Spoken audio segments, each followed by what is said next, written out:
සහෝදරවරුනි මම දකුණු කොරියාව ඇතුලේ ඡන්දෙ ඉල්ලන්න යන්නේ උන්සන් පුග්ගු ප්‍රාදේශ සභාවෙන් දැන් පටන් ගන්න මොකද හේතුව අපේ ශ්‍රී ලංකාවට වඩා පල්ලෙහාම මට්ටමේ තිබුණු රටක් තමයි දකුණු කොරියාව කියන්නේ. අපේ රටනුත් මේ රටට හාල් ලෙවල තියෙනවා කන්න. මොකද කන්න නැතුව මුඩුක්කු ගෙවල් වගේ මේ රට තිබිලා තියෙන හේතුව ඔයාලා දන්නවා ඇති අපි ඔය මුඩුක්කු ගෙවල් දැක්කාම ඉස්සර අපි කියන කොරියාව වගේ කියලා. ඉතින් එහෙම හිටපු රටක් කොහොමද මිත්‍රෝනේ අපේ රටට වඩා ඉහළට ගියේ? ඇමරිකාව එක්ක කරන කර කොහොමද ඉන්නේ එහෙම? එහෙමනම් වෙන්න දෙන්න බෑ සහෝදරවරුනි, අපි එකතු වෙන්න ඕනේ. අපි මේ රට කාබාසනිය කරලා දාන්න ඕනේ. අපි මේ රට නැති බංගස්ථාන කරන්න ඕනේ. මොකද අපේ ලංකාව මේ රටට වඩා ඉහළට යන්න බැරුණාට කමන්නේ. හැබැයි මේ රට අපේ රට තරම් පල්ලෙහාට ගෙන්න ඕනේ.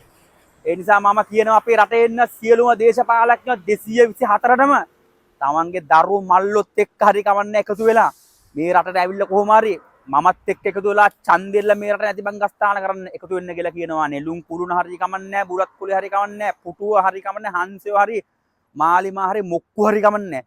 කොමඩ් එකෙන් හරි කමන්නේ ඡන්දෙල්ල අපි මේ රට නැති බංගස්ථාන කර අපේ රටේ මට්ටමට කොහොම හරි ගේන්න ඕනේ මිත්‍රෝනේ. එහෙනම් එකතු වෙන්න මාත් එක්ක මට ඡන්ද දෙන්න අනිවාර්යෙන්. මේ පේනවනේ මේ නාමනේ මොකද නොමිනේෂන් බාර දෙන්න යන ගමන් මේ නාම යෝජනා දැන් ගිහලා බාර දෙනවා.